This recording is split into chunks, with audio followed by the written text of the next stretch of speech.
Olá, e hoje o bate-papo é com o cantor, empresário e deputado estadual de primeiro mandato, Beto 2A1. Seja bem-vindo, deputado. Tudo bom? Que prazer estar aqui. Gostei do cantor. Fazia horas que não me apresentavam mais como cantor. Opa! Cantor então... você não para de ser, né? Nunca! Cantor dá um tempo, não para. Eu estou feliz demais de estar aqui. Obrigado pelo convite. É sempre bom estar aqui com vocês. Me sinto em casa, me sinto abraçado por vocês aqui. É muito boa a oportunidade de poder falar para a galera que está nos assistindo e nos acompanhando. Certo. E começando falando sobre cantorias de forma geral, mas partindo do seu projeto que você acabou construindo junto com os deputados, queria um balanço seu sobre aquela proposta que restringiu os valores destinados. Tinha-se aí uma expectativa muito grande de fomentar a cultura regional, trazer esses cantores para dentro dos eventos prefeituras afora no estado. Como que foi o resultado na prática? É muito bacana essa sua pergunta. Eu não tive a oportunidade de falar sobre isso ainda, após aí praticamente um ano do acontecimento da promulgação da lei. Mas eu tenho um saldo muito positivo.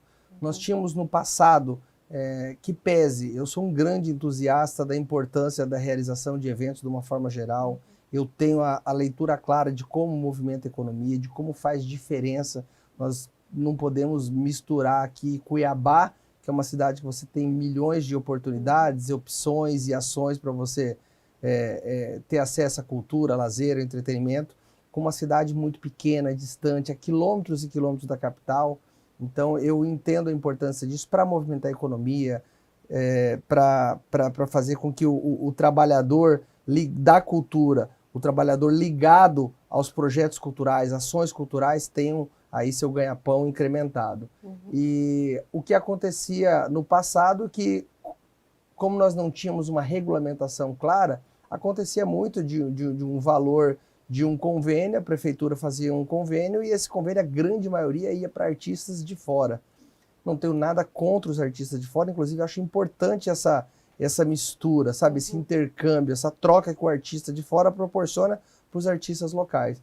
Mas acredito que quando nós fizemos esse projeto de lei, onde limitou os gastos em R$600 mil, limitando em no máximo 50% dos gastos com artistas e deste valor 30% com artistas locais do Mato Grosso, nós conseguimos achar uma equação onde nós conseguimos atender mais municípios, a cadeia produtiva toda se movimentou, os trabalhadores da cultura, o pessoal de palco, de som, de luz, de estrutura, de banheiro químico, de brigadista, que faz bar, que faz rodeio, que faz arquivo, todo mundo aqui do Mato Grosso sendo contemplado, porque os recursos, uma parte obrigatoriamente ficava destinada a isso, e os artistas nacionais puderam vir, mas os artistas locais foram prestigiados. Então nós começamos a ver neste ano o início, ele é apenas um início, porque os artistas locais, eles precisam se organizar para poder fazer acesso a isso. E começaram a terem notas, a regularizar suas empresas.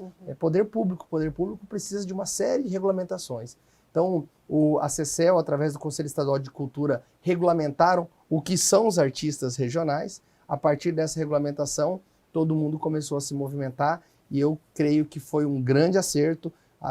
Parabenizo aí toda a Assembleia, parabenizo ao governo do estado por esse bom senso, né? O governador tinha um limite muito menor no começo. Chegamos a uma equação que eu acho que é saudável para que a gente consiga atender todos os municípios, a maioria dos municípios, levar a cultura, levar a opção de entretenimento aos 4 cantos desse estado, fortalecendo a economia de quem trabalha na cultura, nos eventos aqui no Mato Grosso e principalmente os artistas começam a ser prestigiados.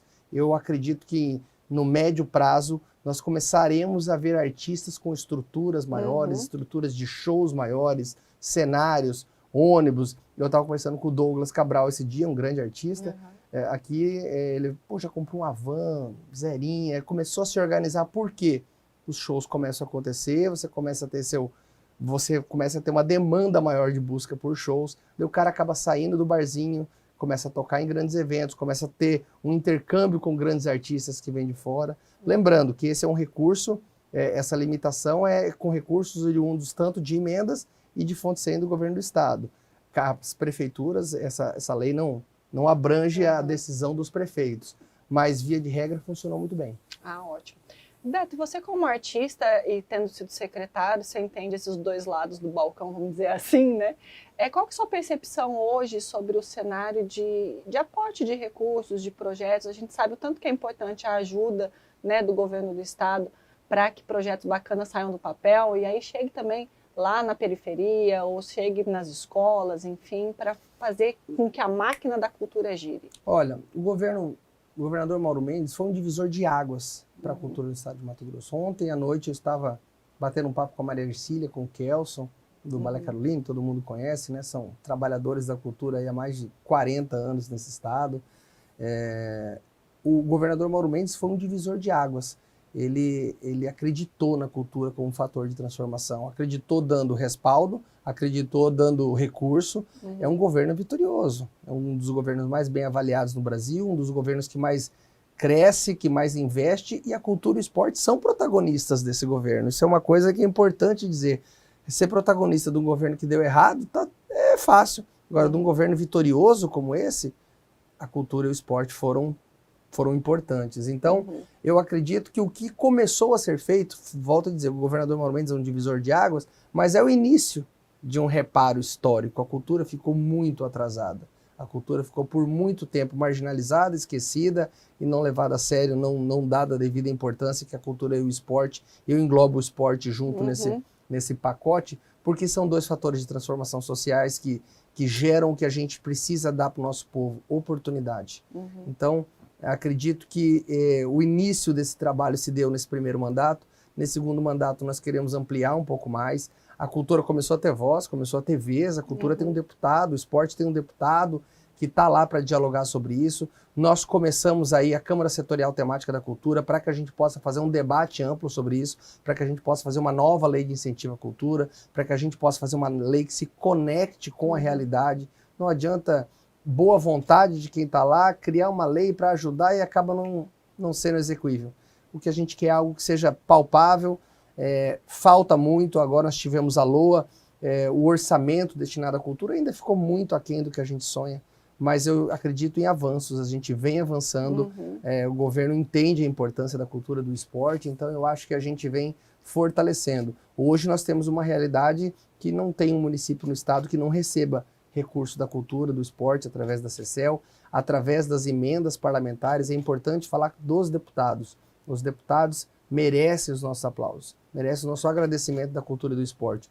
No ano passado, quase 50% das emendas foram destinadas para a cultura e para o esporte. Ou seja, a secretaria funciona, o governo do estado proporciona para que isso aconteça e os deputados começaram a enxergar que a cultura e o esporte muda a vida das pessoas. Beto, você como vice-líder do governador e deputado, acha que o governo errou ao não dar o ganho real aos servidores no RGA ou não?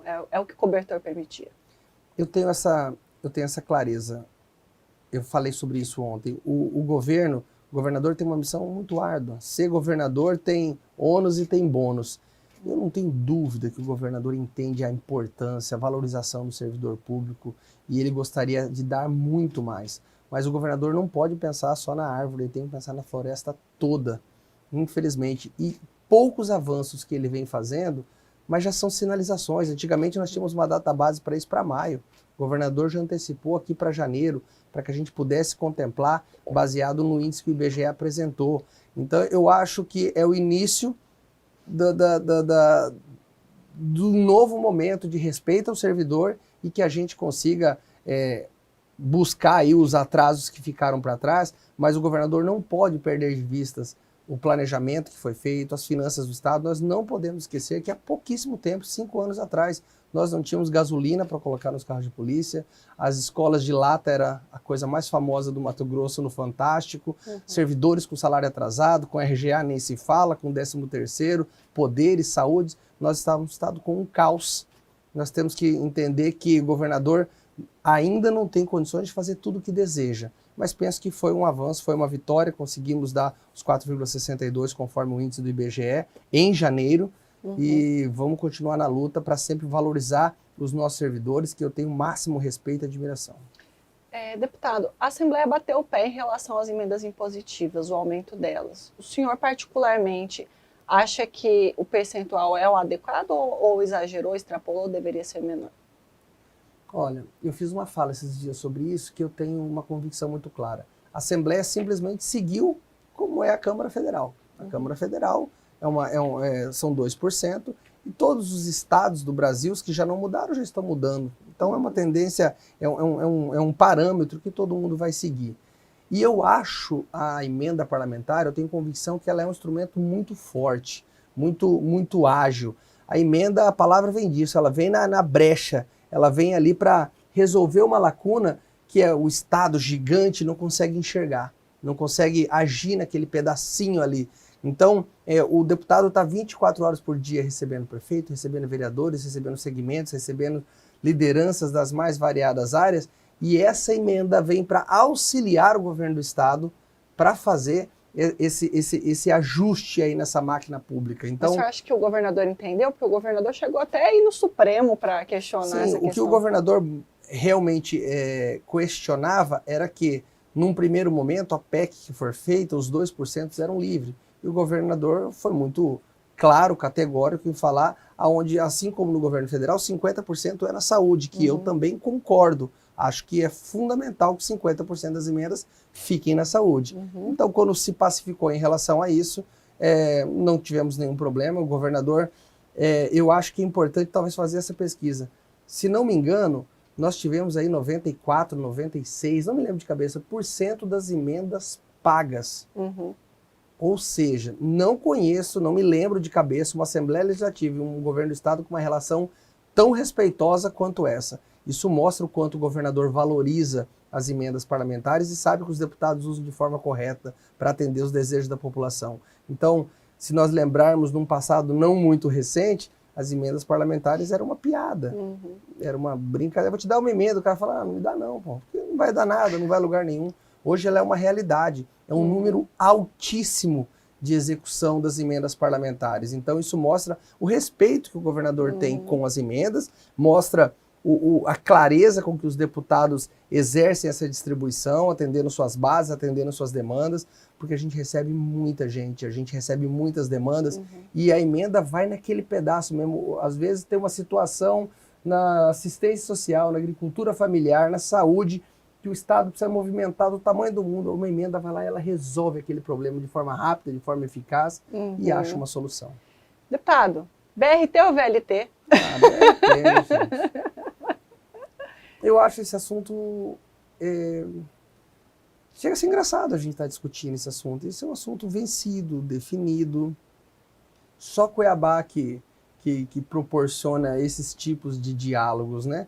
Eu tenho muito respeito pelas pessoas, eu tento fazer a política de uma forma muito respeitosa, eu não tenho pessoalmente nada contra o prefeito, contra a equipe do prefeito, tenho amigos lá dentro, mas eu penso com convicção que esse papo de VLT, ele é muito desconectado da realidade. Falta um ano para acabar o mandato, eu acho que a população já olha e a grande maioria dos jornalistas, quando me faz a pergunta, já fazem rindo. Então isso mostra que olha que bagunça, virou. O jornalista tem que fazer a pergunta e já faz rindo.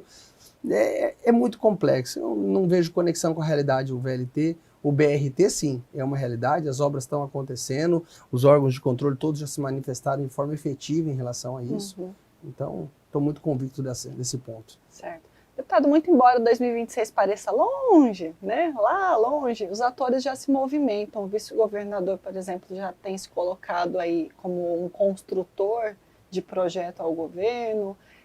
Muitos deputados têm dito que 2024 passa por 2026, já observando até a construção do governador, uma possível construção ao Senado. O senhor entende que está tudo conectado mesmo? Não tem jeito?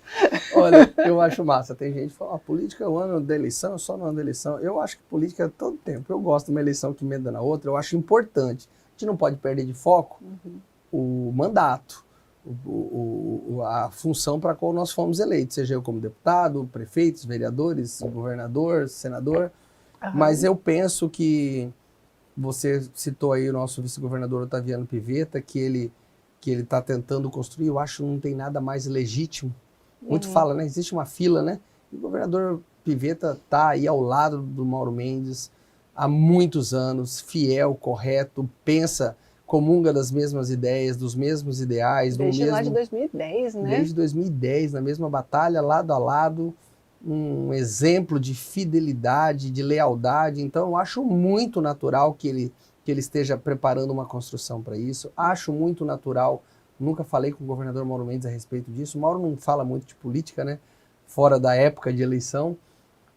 Mas eu não imagino um cenário onde essa parceria não esteja muito alinhada, muito próxima, né? Claro, muitas definições. Será que o governador vem a Senado? Será que não vem?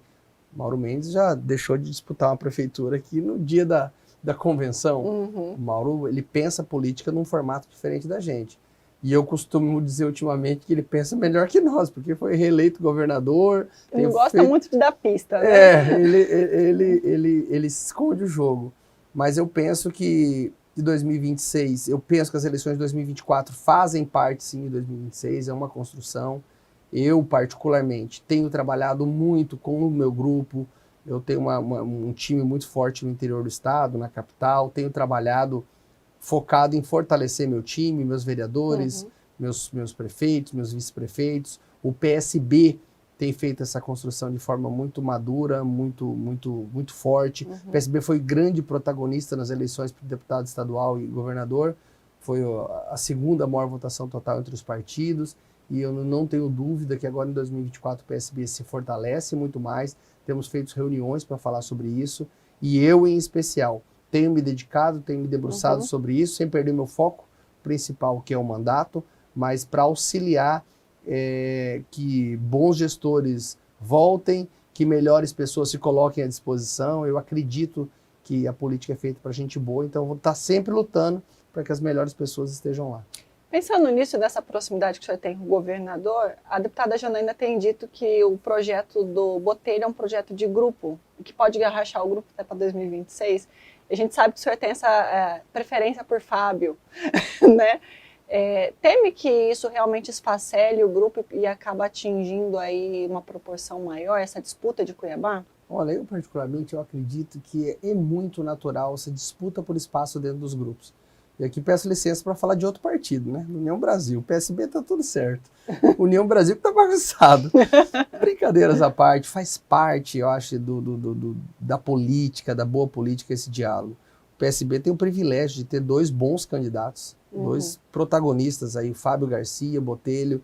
Não preciso elencar as qualidades dos dois, um presidente da Assembleia, o outro deputado federal, chefe da Casa Civil, secretário de governo do Mauro, todos estão credenciados e capacitados. E eu acho muito natural que o grupo dialogue entre si. Eu, particularmente, acredito que deve haver uma solução entre eles. Nós aqui do PSB, a gente fica no aguardo, torcendo para que as coisas se resolvam. Eu, particularmente, eu tenho declarado abertamente a minha preferência pelo Fábio. O Fábio é meu amigo, meu parceiro. O Fábio me procurou primeiro, fiz compromisso com o Fábio, sou vice-líder do governo, então eu vou estar sempre ao lado do governador. Eu sou um produto político do governador Mauro Mendes, com muito orgulho, aprendi a fazer política com ele.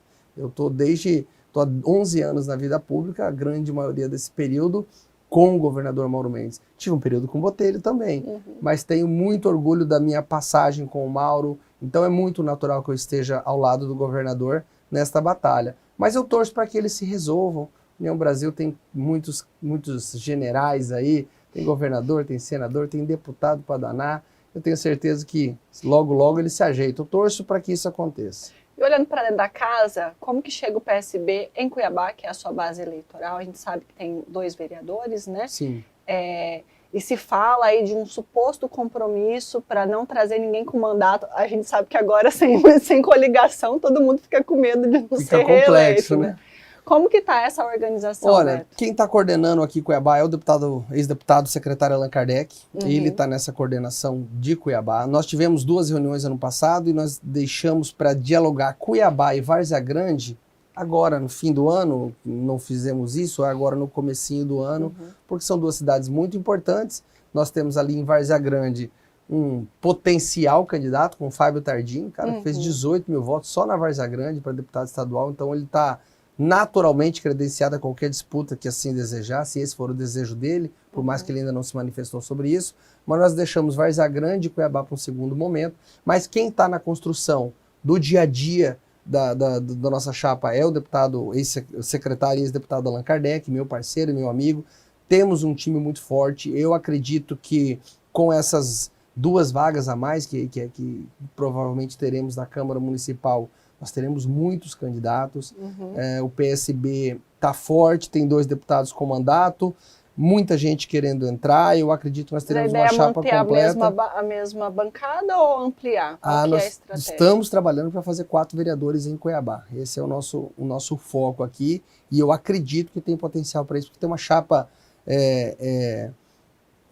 aquela famosa chapa gostosa, chapa boa de trabalhar. Não tem um gigante que amedronta ninguém. Tem os 2 deputados, os vereadores com mandato, que fizeram um bom trabalho, com grande chance de repetir, ampliar um pouco sua votação, mas ao mesmo tempo os integrantes da chapa todos fortalecidos, preparados, estão trabalhando. Então você vê aquela chapa inteira aquecida, não tem ninguém laranja para cumprir, é uma chapa, por enquanto, formada de gente muito preparada e com muita capacidade. Esse veto a quem tem mandato é real, deputado? Porque aí, por exemplo, a vinda da Michelle estaria totalmente descartada. A Michelle não vem para o PSB, isso é um fato. Você está quase indo para União, hein? É que eu vim do União. Brincadeira. A Michelle não vem para o PSB, a Michelle fica no União Brasil, né? Fez um grande mandato, está fazendo um grande mandato, e ela jamais sairia do União, um lugar onde a recebe tão bem, e ela é uma grande protagonista lá dentro, né? Mas o diálogo sobre vetos ou não, particularmente ainda não definimos isso, mas nos próximos dias a gente deve sair com um veredito sobre essa situação. E o senhor acredita que a possibilidade é grande do governador quebrar aquela quase maldição que o governador não elege prefeito de Cuiabá? Que coisa, né? Estava pensando sobre isso. Eu acredito que o governador Mauro Mendes, como nós falamos, ele pensa política muito diferente, né? Ele pensa num formato, sempre todo mundo tem muito foco nessa obrigatoriedade em fazer a prefeitura, e o governador Mauro Mendes foi reeleito com uma certa tranquilidade, graças ao seu trabalho, graças à entrega, sem ter a prefeitura de Cuiabá, e muito pelo contrário, né? Então, eu acho que não é essa uma necessidade política, eu acho que é uma questão de oportunidade. Eu acho que o que a gente tem que levar em conta agora não é nem quem vai ganhar, se é o governador, é quem está perdendo. Quem está perdendo é a população. Não tem aqui você para vir para cá, todo mundo está aqui, nós caímos num buraco, a gente sabe das mazelas da cidade, é a saúde, é a infraestrutura. Não existe um segmento dessa cidade que não esteja fragilizado, que a população não esteja sofrendo. Então, mais do que o governador, Emanuel, nós temos que fazer um pacto por Cuiabá. Precisa ter um pacto, nós precisamos mudar esse modelo de gestão existente. Volto a dizer, eu não pessoalizo as coisas, mas nós precisamos mudar, está claro, está evidente. Perdi as contas de operações policiais, intervenção na saúde, não é natural. Não é natural. Eu não estou aqui para fazer críticas, mas não é natural. A cidade está em frangalhos em todos os aspectos, não é normal. A nossa população não merece isso. Cuiabá não está acompanhando o crescimento do estado de Mato Grosso. A velocidade, o ritmo, a forma, Cuiabá está ficando para trás. Quem sofre com isso é a população. Então, não tenho dúvida que o governador não faz questão nenhuma de ganhar, de perder. Ele faz questão de que a população seja atendida. O Mauro foi prefeito de Cuiabá. O Mauro tem um carinho do tamanho do mundo por essa cidade. Eu fui secretário junto com ele no município de Cuiabá. Eu fico desesperado quando eu vejo certas situações. Então, eu vou estar muito empenhado. Não tenho dúvida que o governador Mauro Mendes, tudo, que esteja empenhado, não interessa para quem vai ganhar, mas para que Cuiabá saia desse modelo de gestão do qual ele está enterrado hoje. Certo. Para encerrar, deputado, projeto a mesa diretora é Max presidente mesmo? Max é meu presidente do PSB. Falta muito tempo ainda, óbvio, né? Tem esse ano inteiro aí pela frente. As eleições são só no fim do ano aí, provavelmente, começo do ano que vem. Mas eu acho um caminho muito natural, né? O Max vem fazendo um trabalho muito forte, muito firme, dialoga com muita clareza, muito coerente, responsável com seus compromissos. O pequeno período que esteve à frente da Assembleia, naquele momento que o Botelho esteve fora, ele foi brilhante. Então o Max é um deputado que tem meu total respeito, minha total admiração. não tem dificuldade nenhuma em falar que é o meu candidato, que nós vamos trabalhar muito para que ele esteja lá, porque eu acredito que a boa gestão que o Botelho vem fazendo precisa continuar, e eu penso que o Max é o caminho natural para isso. Tá certo. Obrigada, seja sempre bem-vinda aqui. Um prazer muito grande, obrigado mesmo. Tamo junto, o pessoal de casa aí, um grande beijo. Tá certo. Vocês acompanharam então uma entrevista com o deputado Beto Dezão, um cantor, como ele bem gosta de falar, do PSB. Tratamos aí sobre cenário na Assembleia, projetos e também, claro, as eleições aqui em Cuiabá. Você assiste essa e outras entrevistas no RDTV News. Nos acompanhe, curta, compartilhe e até a próxima.